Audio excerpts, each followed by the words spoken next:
나의 형제 자매 여러분, 누가 믿음이 있다고 말하면서도 행함이 없으면 무슨 소용이 있겠습니까? 그런 믿음이 그를 구원할 수 있겠습니까? 어떤 형제나 자매가 헐벗고 그날 먹을 것조차 없는데 여러분 가운데서 누가 그들에게 말하기를 평안히 가서 몸을 따뜻하게 하고 배 부르게 먹으십시오 하면서 말만 하고 몸에 필요한 것들을 주지 않는다고 하면 무슨 소용이 있겠습니까? 이와 같이 믿음의 행함이 따르지 않으면 그 자체만으로는 죽은 것입니다. 아멘. 하나님의 말씀입니다. 하나님의 말씀에 감사합니다. 기도하시겠습니다. 주님, 우리의 믿음이 숨이 쉬어지고 있습니까? 눈이 떠졌습니까? 흘러가고 있습니까? 진리를 통해 깨닫고 진리를 통해 살아가고 있습니까? 이 시간 주님의 말씀을 듣습니다. 우리의 믿음을 다시 한번 바라보게 하시고 우리의 믿음이 큰 숨을 쉬고 감아진 눈이 떠지고 머물러 있는 믿음이 흘러 주님의 말씀을 통해 진리를 깨닫고 그 진리 가운데 살아가는 믿음이 되게 하옵소서. 우리의 귀와 마음과 우리의 삶을 열어 주의 말씀을 듣기 원합니다. 제 입술의 모든 말과 마음의 묵상이 온전히 주님께 연락되어 없기를 기도하오며 예수님의 이름으로 기도드립니다. 아멘. 아멘. 할렐루야. 아멘. 성경을 들어주시고요. 함께 고백하도록 하겠습니다. 주님의 말씀은 내 발의 등불이요. 시작. 주님의 말씀은 내 발의 등불이요 내 길의 빛입니다. 주님 말씀에 축복이 있습니다. 주님 말씀에 능력이 있습니다. 주님의 말씀이 나를 변화시킬 것입니다. 주님 내 귀를 엽니다. 주님 내 마음을 엽니다. 주님 내 삶을 엽니다. 아멘. 아멘. 샬롬. 샬롬. 주의 평강이 사랑하는 모든 성도님들에게 함께 하시기를 주님의 이름으로 축원합니다. 야고보서 강해를 함께 나누고 있습니다. 오늘과 다음 주 추석을 지난 2주 후에 우리 2주간의 설교는 야고보서 강해와 연결하여서 우리 교회의 비전과 또 우리 교회의 사역에 대해서 함께 나누는 시간을 갖고자 합니다. 그 중세에 한 수도원이 있었다고 합니다. 그 수도원에서 일어났던 일화입니다. 어느 날 수도원 원장이 이제 수도사들에게 설교 연습을 시켰습니다. 모든 사람이 다 나와서 설교를 해야 되었습니다. 그 중에 한 햇 병아리 갓 이제 수도원에 들어온 수도사가 설교를 하는 차례가 되었습니다. 설교에 대해서 잘 모르고 또 설교에 대해서 긴장을 했던 이 수도사가 얼떨결에 설교를 하게 되니까 할 말이 별로 없었습니다. 그래서 고민하던 끝에 청중들에게 올라와서 이렇게 물었다고 합니다. 여러분, 오늘 제가 무슨 설교를 하실지 아십니까? 청중들이 무슨 설교를 할지 어떻게 알겠습니까? 아니요, 모릅니다 라고 대답했습니다. 그때 수도사가 이렇게 말했다고 합니다. 저도 잘 모르겠습니다. 그리고 그냥 내려왔대요. 수도원장이 화가 났죠. 어떻게 그렇게 설교를 할 수 있냐고 다음 주에 다시 한번 설교를 하라고 했다고 합니다. 그 다음 주가 되어서 이 수도사가 또 다시 설교하러 올라왔습니다. 이 수도사가 전날과 똑같이 물어보았다고 합니다. 여러분, 제가 어떤 설교를 할지 아십니까? 지난주에 어떤 사건이 있었습니까? 모른다고 하니까 그냥 내려갔습니다. 그랬더니 많은 사람들이 다 예, 압니다 그랬답니다. 그랬더니 이렇게 대답했습니다. 다 알면 됐습니다. 여러분이 다 아시는데 제가 무슨 설교를 하겠습니까? 그러고 단위에서 내려왔다고 합니다. 수도원장이 노발대발 하는 거죠. 마지막 한 번 더 기회를 줄 테니까 이번은 기도 열심히 하고 설교를 하라고 했습니다. 셋째 날이 이제 셋째 주가 되었습니다. 이 수도사가 딱 강단에 올라왔는데 이게 웬일입니까? 똑같이 또 이렇게 물어보는 겁니다. 뭐라고 물어봤을까요? 여러분, 제가 무슨 설교를 하실지 아십니까? 어떻게 됐을까요? 안다 그러면 내려가고 모른다 그러면 또 내려가니까 사람들이 막 웅성웅성했습니다. 절반은 압니다, 알아요. 절반은 모릅니다, 모릅니다 이렇게 대답했다고 합니다. 이에 수도사가 이때 이렇게 설교했다고 합니다. 그럼 아시는 분이 모르시는 분한테 알려주시길 바랍니다. 그리고 내려갔대요. 너무 긴장이 되니까 그렇게 설교를 하게 된 것이죠.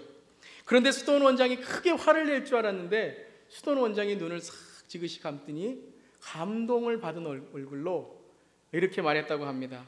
이것이야말로 복음을 가진 사람이다. 이것이야말로 설교가 무엇을 해야 되는지를 아는 말이다. 바로 복음이란 무엇인가? 아는 사람이 모르는 사람에게 전해주는 것이다. 바로 받은 은혜를 받은 사람이 그렇게 다른 사람에게 살아가는 모습을 보여주는 것이다.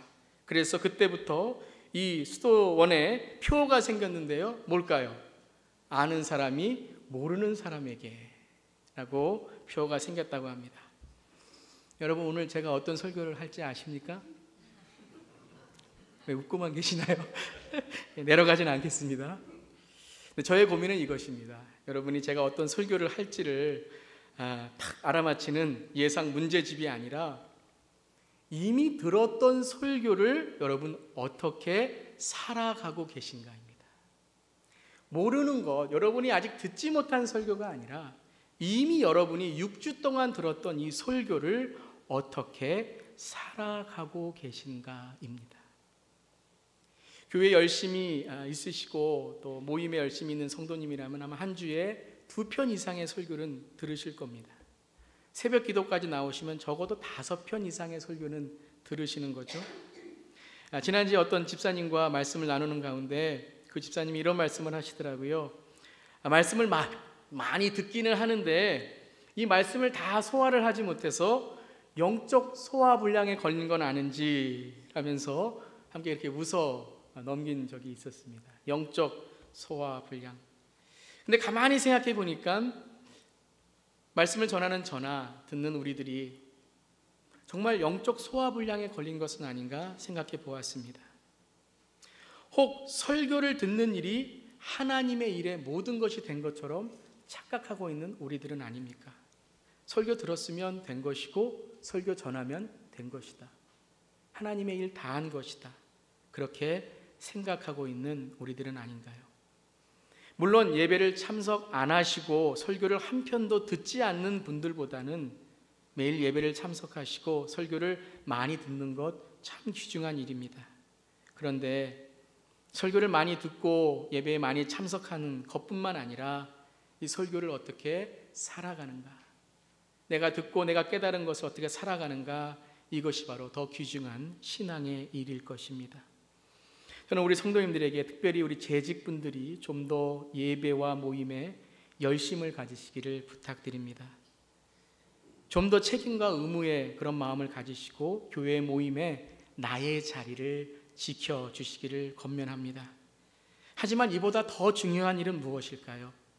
내가 아는 것을 다른 사람에게 전할 수 있는 사람이 되어야 됩니다.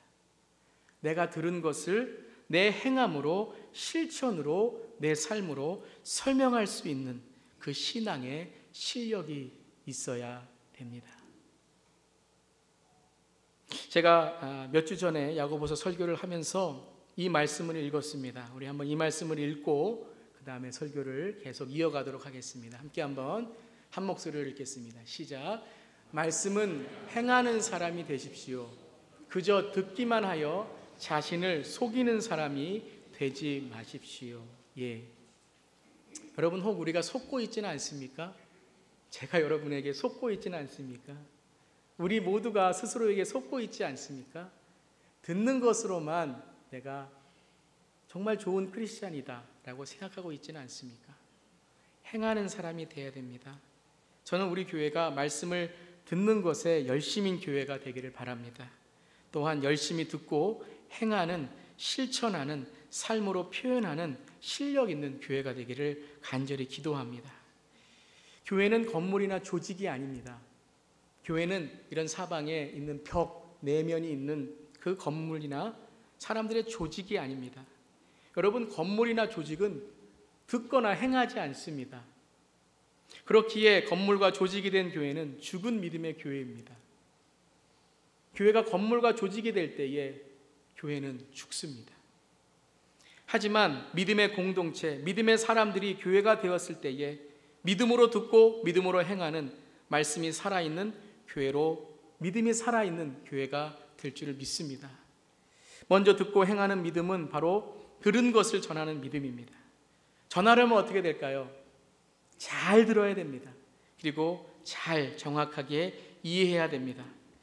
여러분, 우리 교회는 무엇을 지향하는 교회일까요? 무엇을 목표로 하는 교회일까요? 무엇을 사명으로 하는 교회일까요? 오늘은 첫 부분 우리가 잠깐 우리 교회의 사명에 대해서 함께 나누기를 원합니다. 여러분, 주보에 보시면 우리 교회의 사명과 사명 선언문이 있습니다. 우리 교회의 사명은 무엇입니까? 우리 교회의 사명 무엇일까요? 한번 큰 소리로 함께 우리 스크린 보시고요, 해보시기 바랍니다. 시작. 사도행전 29장을 써가는 성숙, 섬김, 성장의 교회. 사도행전 29장은 초대 교회의 모델을 삼는 교회라는 뜻입니다. 사도행전은 28장으로 끝납니다. 그렇기 때문에 지금 우리가 살아있는 이 시대에 초대 교회에 하나님이 기뻐하신 그 모습을 간직하는 사도행전 29장을 써가는 교회, 성숙하고 섬기고 또한 성장하는 교회입니다. 특별히 올해는 우리가 이 성숙이라는 단어를 좀 더 강조하며 올해의 사역을 함께하고 있습니다. 어떤 성숙입니까? 세 가지의 성숙입니다. 야고보서에 우리에게 말하는 믿음과 같은 세 가지의 성숙입니다. 첫 번째는 개인적인 영적인 성숙입니다. 우리의 자신이 하나님과 만나는, 예수 그리스도를 인격적으로 만나는 영적인 성숙, 개인적인 믿음. 두 번째는 인격적인 성숙입니다. 우리 안에, 우리 교회 안에 서로에 대한 인격적인, 정말 예수 그리스도를 담는 성품의 그러한 성숙을 이루는 것입니다. 바로 우리의 믿음이죠. 세 번째는 우리 믿음의 공동체가 빛이 되어서 세상의 빛과 소금의 역할을 감당하는 성숙입니다. 세상을 향한 공동체의 믿음입니다. 사도행전 29장을 써가는 성숙, 섬김, 성장, 성숙, 섬김, 성장이 있는 사도행전 29장을 써가는 교회의 이 사명을 통하여 네 가지의 사명 선언문이 있습니다. 첫 번째는 무엇입니까? 기본을 잃지 않는 예배와 말씀의 교회입니다. 예배와 말씀을 통하여 가장 믿음과 신앙의 기본인 그 예배와 말씀을 항상 열심을 내어 지키는 교회입니다. 두 번째는 무엇입니까? 시대와 소통하는 4세대를 키우는 교회입니다.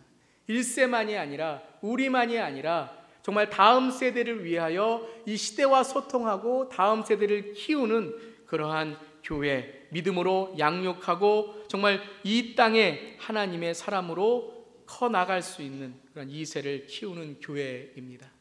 세 번째는 열정을 불태우는 사랑의 교회입니다. 하나님을 사랑하고 열정으로 하나님을 사랑하고 이웃을 사랑하는 그러한 교회. 교회 안에서 사랑이 넘치고 또한 교회에 있는 우리의 삶이 연결이 되어서 연장선상에서 바로 우리의 삶이, 우리의 가정과 직장과 이 사회에서 그 사랑을 전하는 교회입니다. 네 번째는 바로 복음을 땅끝까지 전하는 선교의 교회입니다. 그 기쁜 소식, 예수 그리스도가 이 땅에 오셔서 우리를 구원하시고 하나님의 사랑으로 우리를 구원하신 그 소식을 땅끝까지 전하는 미셔널 처치, 복음의 선교의 교회입니다. 이 네 가지의 사명 선언문. 첫 번째는 뭐죠? 예배와 말씀의 기본을 잃지 않는 예배와 말씀의 교회. 두 번째는 무엇이죠? 시대와 소통하는 차세대를 키우는 교회. 세 번째는 무엇이죠? 열정을 불태우는 사랑의 교회. 네 번째는 무엇이죠? 땅끝까지 복음을 전하는 선교의 교회. 이 네 가지의 사명 선언문을 한마디의 단어로 묶는다면 저는 이렇게 정의하고 싶습니다. 예수의 제자. 예수의 제자. 하나님을 예배하고 그 말씀으로 살아가는 예수의 제자. 다음 세대를 양육하는, 제자를 양육하는 예수의 제자. 그리고 세상을 향하여 하나님의 사랑을 전하는 예수 제자. 그리고 땅까지 복음을 전하는 예수 제자. 개인의 믿음에서 예수의 제자된 영성으로 훈련받으며 그것이 바로 예배와 말씀의 삶이죠. 우리의 믿음에서 2세를 예수의 제자로 양육하며 차세대를 키우는 교회로, 또한 서로의 믿음에서 예수의 제자됨의 교제와 사역을 열정으로 불태우는 그러한 사랑의 교회로, 또한 세상을 향해 나아가는 예수님의 제자된 땅끝까지 이 복음을 실천하고 행하는 예수 안에 있는 구원의 굿뉴스를 전하는 교회로, 이런 교회가 되기를 주님의 이름으로 간절히 기도합니다. 나의 영성에 살고, 우리 가정의 영성에 살고, 우리 공동체의 영성에 살고, 세상을 향한 교회의 영성이 살아있는 교회, 바로 그것이 믿음이 살아있는 교회인 줄 믿습니다. 오늘 야고보서의 말씀을 통하여 이 비전을 함께 생각하면서, 그럼 이 비전을 어떻게 우리가 행함으로 나아갈 수 있을까 나누기를 원합니다. 오늘 2장 14절 말씀에 이렇게 우리에게 야고보 사도가 말씀하십니다. 함께 한번 읽어볼까요? 시작. 나의 형제 자매 여러분, 누가 믿음이 있다고 말하면서도 행함이 없으면 무슨 소용이 있겠습니까? 그런 믿음이 그를 구원할 수 있겠습니까? 믿음이 있다고 말하면서도 행함이 없는, 믿음이 있다고 말하면서도 실천이 없는 믿음, 그런 믿음이 소용이 있겠습니까? 그런 믿음이 구원받은 믿음이라고 할 수 있습니까? 야고보는 단호합니다. 근데 여러분, 오늘 이 말씀을 우리가 읽을 때에 행함 있는 믿음, 구원의 믿음, 의인의 믿음, 어떤 믿음이 진짜 믿음인가? 신학적인 해석과 견해와 논의와 열띤 토론, 아마 끝없는 토론이 있을 수 있습니다. 하지만 이 구절에서 가장 제 가슴을 울리는 단어는 이것입니다. 믿음이 있다고 말하면서, 믿음이 있다고 말하면서입니다. 여러분, 믿음이 있으십니까?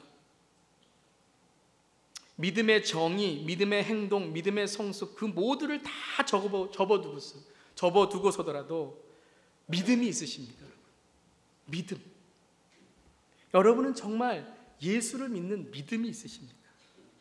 내 삶에 믿는 구석이 있어서 항상 그 예수님이 나의 구석이 되셔서 언제나 찾아가는 믿는 구석이 있으십니까? 다른 말씀 무엇입니까? 여러분, 예수님을 아십니까? 예수님께 관심이 있으십니까? 예수님이 계신 곳, 예수님이 사신 삶, 예수님이 이 땅에 이루신 일들에 대하여 여러분은 관심이 있으십니까? 그분을 찾고 계십니까? 예수님에게 마음이 있으십니까? 예수님 그러면 귀가 쫑긋하고 눈이 번쩍하십니까? 좀 더 구체적으로 말씀드리면 예수님이 정말 계신 것을 믿으십니까? 믿음이 있다고 하면서 그 믿음이 소용이 되기 위해서는 예수님을 잘 아는 믿음이 돼야 된다는 것입니다.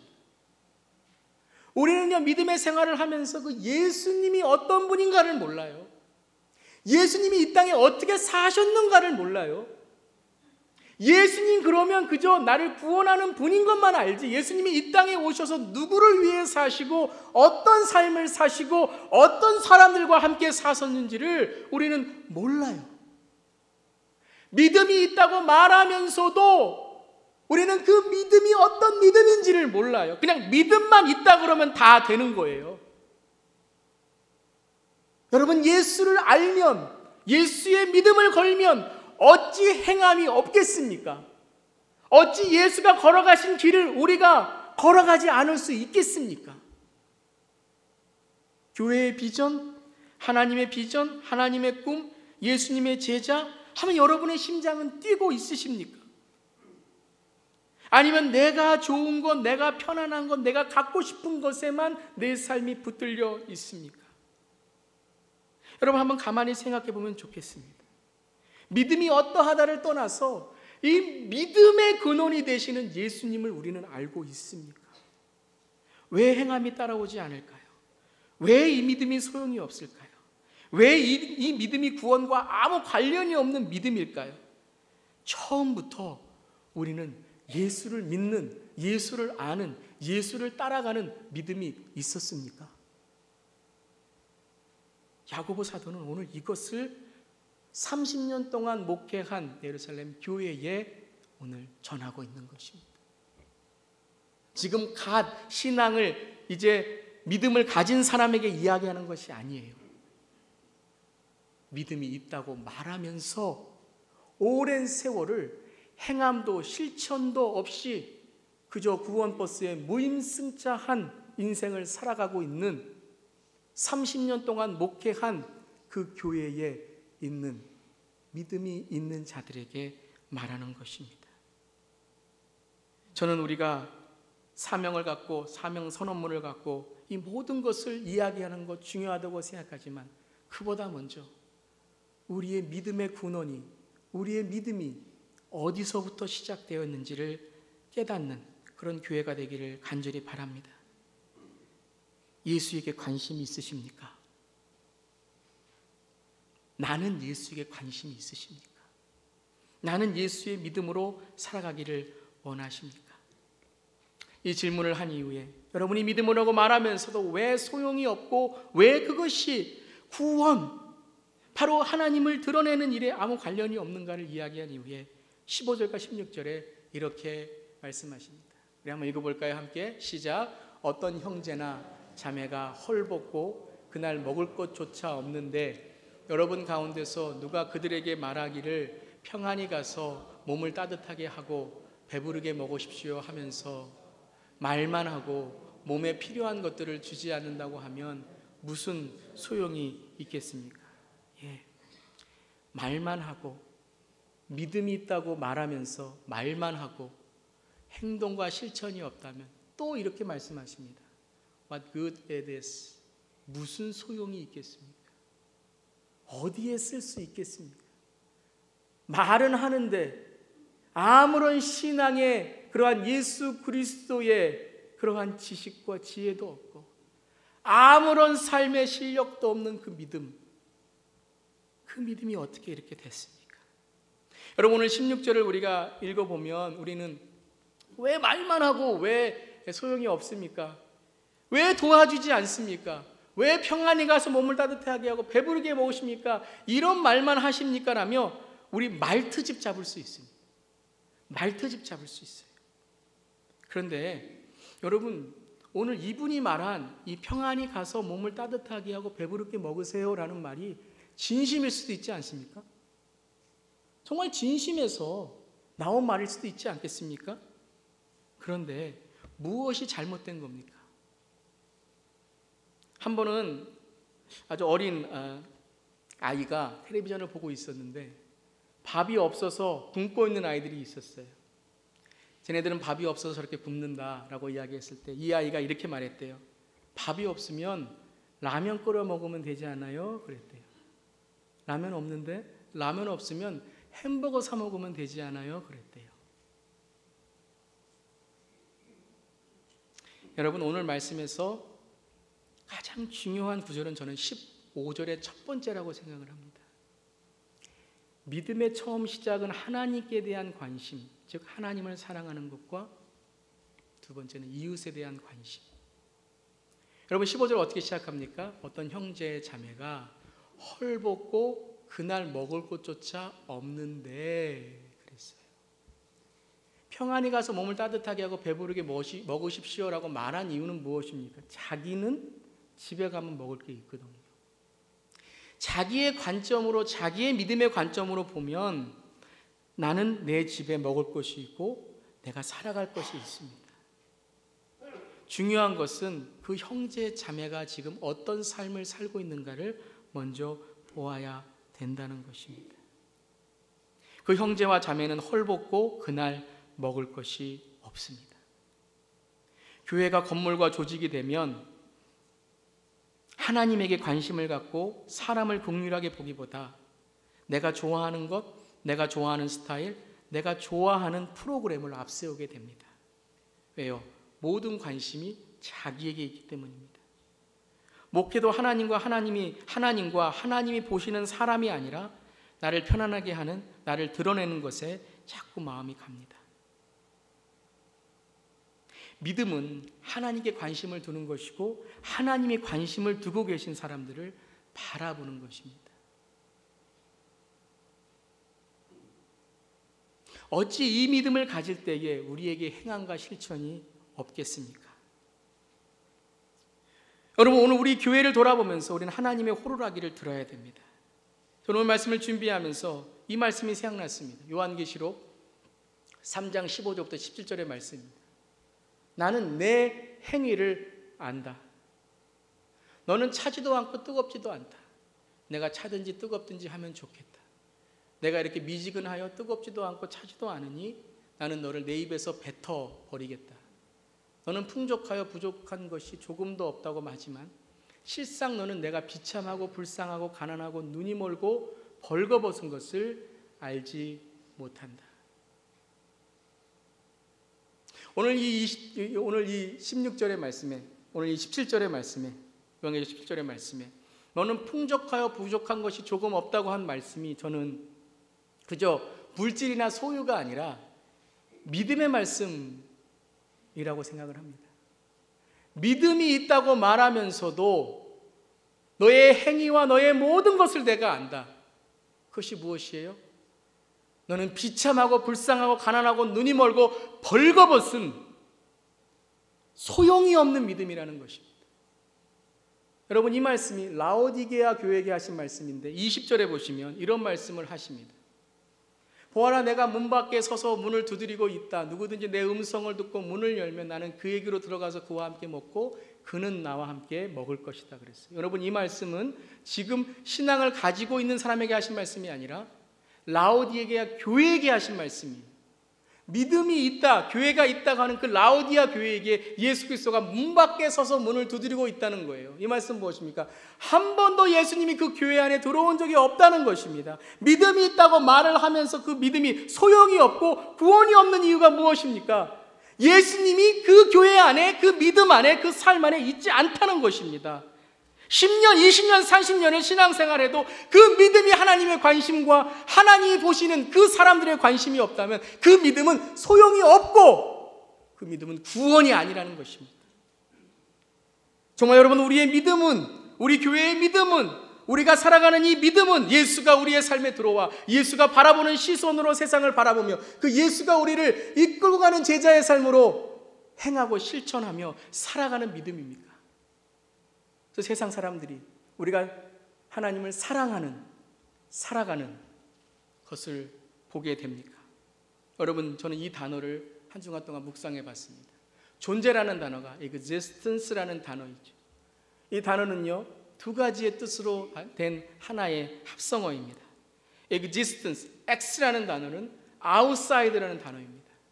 stands라는 단어는 stand, stare, 서 있다, 보다라는 단어입니다. 유심히 보다라는 단어입니다. 여러분, 때로는요, 나는 이런 사람이다, 나는 나를 안다라고 생각하는데요, 다른 사람이 보면요, 몰라요. 나는 내 자신을 모르고 있어요. 다른 사람이 나를 보는 그것이 정확할 때가 있습니다. 여러분, 오늘 우리 교회의 존재는 하나님이 우리를 보시는 눈으로 바라봐야 됩니다. 우리 교회가 축복을 받고 우리 교회가 잘 된다는 것을 우리의 기준으로 바라보면 안 됩니다. 하나님이 바라보시는 이 기준, 정말 예수님이 눈 밖에서 눈을 두드리고 있진 않습니까, 여러분? 정말 우리가 차별하면서 신앙생활하는 그 믿음이 우리 안에 있지 않습니까? 믿음이 있다고 말하면서도 우리가 무엇을 행하고 있습니까? 무엇을 실천하고 있습니까? 또한 무엇을 바라봐야 됩니까? 나의 입장이 아니라 서로의 입장에서 바라볼 수 있는 교회가 돼야 됩니다. 서로의 입장에서 바라볼 수 있어야 됩니다. 내가 가지고 있는 것으로 상대방을 판단하는 것이 아니라 그 사람이 가지고 있지 않은 것으로 내가 그 사람과 함께 되어야 됩니다. 고통받는 자에게는 중립이 없습니다. 고통받는 자에게는 더 쏟아내고 긍휼히 여겨주어야 됩니다. 여러분, 우리 교회가, 저와 여러분의 믿음이, 여러분, 저부터 시작해서 제가 오늘 이 말씀을 준비하면서 제가 정말 여러분을 얼마나 잘 알고 여러분을 잘 섬기고 있는가 너무 부끄럽습니다. 정말 여러분의 삶 속을 제가 얼마나 제가 잘 알고 여러분을 위해서 제가 어떤 기도를 하고 있는가, 내 입장에서, 제 입장에서 제가 목회를 잘한다가 아니라, 제 입장에서 제가 오늘 우리 교회는 잘 된다가 아니라 하나님이 보시는 시선으로, 또한 세상이 보는 시선으로 교회가 이렇게 살아가야 된다는 그 existence, 존재를 가지고 살아가고 있는가 돌아보기를 원합니다. 여러분은 크리스찬으로서 어떤 존재를 갖고 살아가고 계십니까? 여러분, 구원은, 믿음은 인포메이션이 아닙니다. 다음 시간에도 말하겠지만 귀신도 예수님이 누군 것을 정확히 압니다. 귀신이 우리보다 더 정확히 예수님을 압니다. 인포메이션은 더 정확히 알아요. 여러분, 구원은, 믿음은 동의가 아닙니다. 그렇구나라는 동의가 아니에요. 믿음은 트랜스포메이션입니다. 우리를 변화시키는 하나님의 능력입니다. 아멘. 이를 위해서 저는 올해 하반기 리더십을 준비하고 내년부터 이 준비에 씨앗 뿌리기와 나무 심기와 물 주기와 키우기를 시작하려고 합니다. 첫 번째, 예수를 좀 우리 정확히 합시다. 예수를 좀 압시다. 하나님이 어떤 시선을 가지고 계신지 정확히 압시다. 들은 것만으로 끝나고 예배 참석한 것만으로 끝나지 말고 좀 우리가 예수를 알아가는, 예수 제자 되는 시간을 좀 우리가 할애를 하고 투자를 하고 실천을 하고 세상으로 나아갑시다. 예수를 아는 교회 나온 횟수나 연수, 직분을 언제 받았는가 빗발엔 안수패가 아니라 고종 자석을 만들어 구원버스에 무임 승차하는 그 자체만으로 죽은 신앙이 아니라 예수님을 똑바로 알고 예수님이 어떻게 이 땅에 사셨는지 똑바로 알고 내가 제자로 어떻게 살아가야 하는지를 솔직하게 똑똑히 볼 수 있는 예수 제자의 훈련과 삶을 준비하고 세상으로 나아가는 저 여러분 되기를 주님의 이름으로 부탁드리고 축원합니다. 그 하나님의 시선으로 우리 자신을, 우리 교회를 바라보기를 바랍니다. 이 땅의 교회가 변화될 것이 무엇입니까? 바로 존재, existence를 바로 알아야 됩니다. 둘째는 서로의 입장에서 바라보기를 원합니다. 우리 너무 내 입장에서 서로를 바라봤어요. 저도 너무 여러분 목사라는 입장에서만 여러분을 바라본 그런 경우가 얼마나 많은지 몰라요. 아니요, 여러분의 입장에서 저를 바라보고 여러분도 저의 입장에서 여러분을 한번 바라봐 주세요.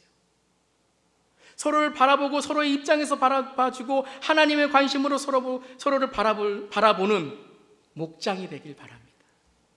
이 목장을 준비하고 제가 오늘 목회 컬럼에 드린 것처럼, 말씀드린 것처럼 앞으로 저희 교회의 목장이 정말 하나님의 시선으로 또한 서로의 시선으로 바라보는 그러한 생명을 탄생시키는 기쁨을 만끽하는 교회 목장이 되기를 바랍니다. 하나님의 시선으로 바라보길 바랍니다. 서로 상대방의 입장에서 서로를 바라보기를 원합니다. 믿음이 살아있는 교회, 예수님의 제자로 살아가는 사도행전 29장을 써가는 교회가 되기를 주님의 이름으로 축원합니다. 기도하시겠습니다. 하나님, 우리는 존재하고 있습니까? Are we exist? 우리는 살아 있습니까? 아니면 죽었는데 그저 조화처럼 살아있는 것처럼 보이고 있지는 않습니까? 예수가 없는데 예수가 있는 것처럼 척하고 있지는 않습니까? 문 밖에서 두드리시는 그 주님의 음성을 듣지 못하고 있지는 않습니까? 왜 안 들릴까요? 죽었기 때문입니다. 죽었기 때문에. 믿음을 통해 우리를 특별한 주님의 믿음의 공동체로 만드신 주님, 우리 교회가 변화된 공동체로, 인포메이션이 아니라 트랜스포메이션의 공동체로 주님의 나라에 유익이 되는, 사람을 살리고 생명을 전하는, 영혼을 바라보는, 영혼을 구원하는 예수 제자의 교회가 되게 하옵소서. 예수님을 정말 바로 알게 하옵소서. 예수님은 가난하고 억압받고 소외받은 자들, 죄인들을 위하여 함께 하시고 십자가에 우리를 위하여 달리셨습니다. 주님, 이 땅을 바라보며 긴장을 늦추지 않게 하시고 하나님의 시선으로 나를 바라보고 하나님의 시선으로 서로를 바라보며 하나님의 시선으로 세상을 바라보는 주님께 귀 기울이고 주님의 마음으로 눈뜬, 주님께 칭찬받는 살아있는 믿음의 교회가 되길 원합니다. 주여, 깨워 주시옵소서. 생명으로 깨워 주시옵소서. 특별히 이 시대의 교회가 존재할 수 있도록 성령으로 깨워 주시옵소서. 주님 감사드리며 예수님의 이름으로 기도드리옵나이다. 아멘. 아멘. 우리 말씀